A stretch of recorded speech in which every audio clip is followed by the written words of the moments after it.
I'm Christy. Today I want to talk about discovering the best place to work.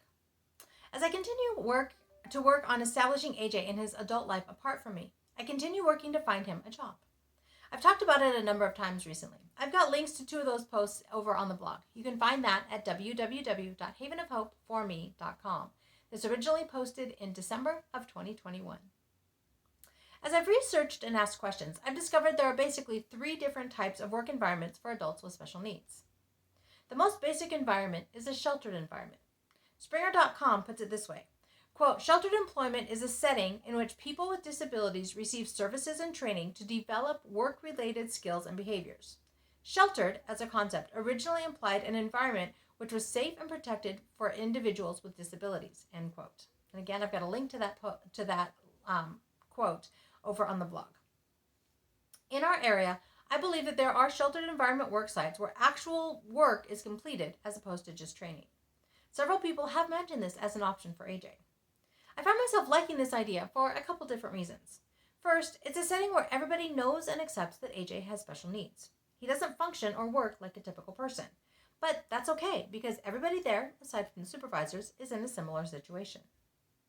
Also, he can continue to work on improving his work skills and maybe even develop a few new ones that will help him progress in the future.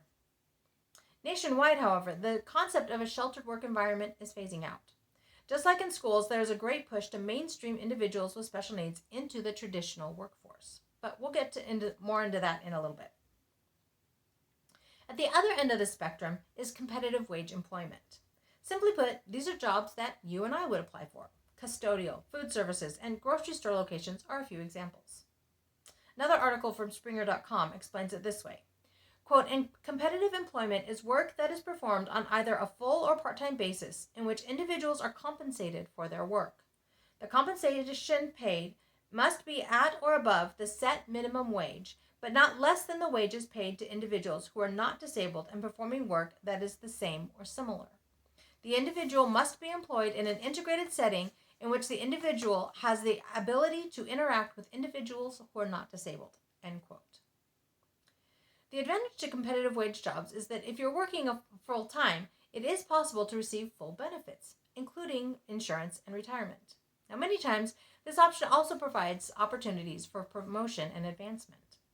The downside is that you have to be able to work independently and with minimal supervision. While this is the ultimate goal for many individuals with special needs, it's not always a goal they achieve. Enclave, or supported work environment, falls in between these 2 options. It's a newer development in the working environment. The Department of Labor defines it this way, quote, "A work site of a competitive employer where a worker with a disability or group of workers with disabilities are working and supervised by staff from the work center staff. The workers remain on the work center's payroll, and authorization to pay a sub-minimum wage is based on the work center's certificate," end quote. I've got a link to where I got that quote from over on the blog.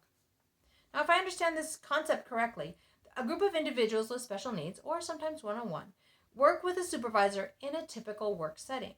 The supervisor approves completion of the work while the group completes the work and continues to develop their work skills. In theory, I think this is a great option.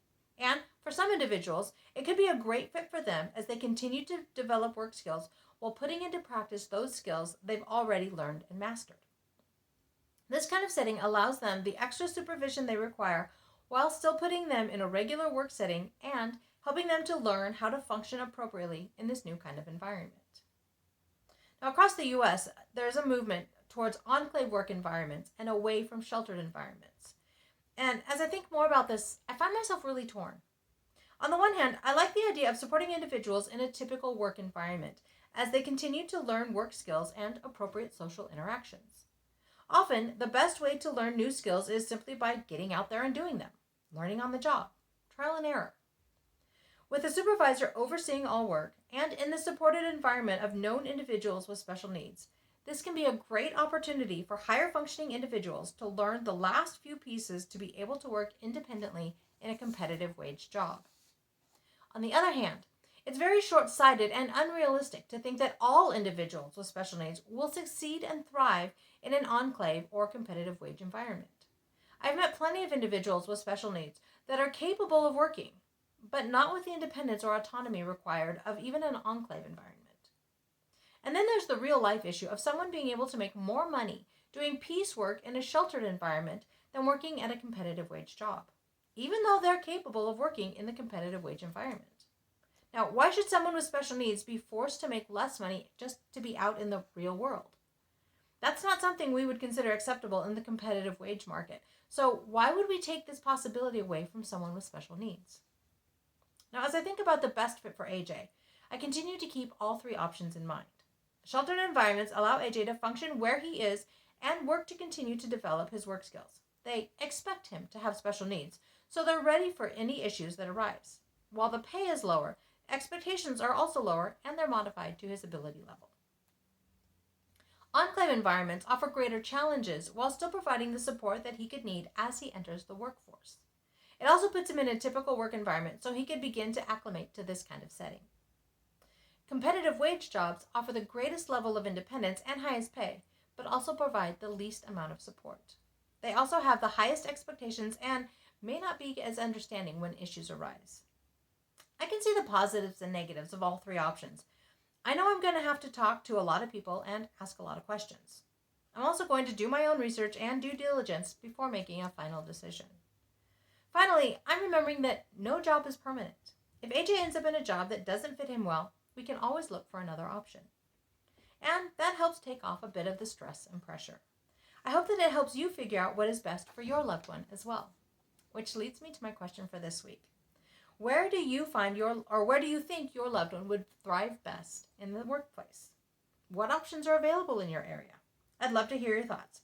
You can leave me a comment below, or you can leave me a comment over on the blog. Again, that's at www.havenofhopeforme.com. This originally posted in December of 2021.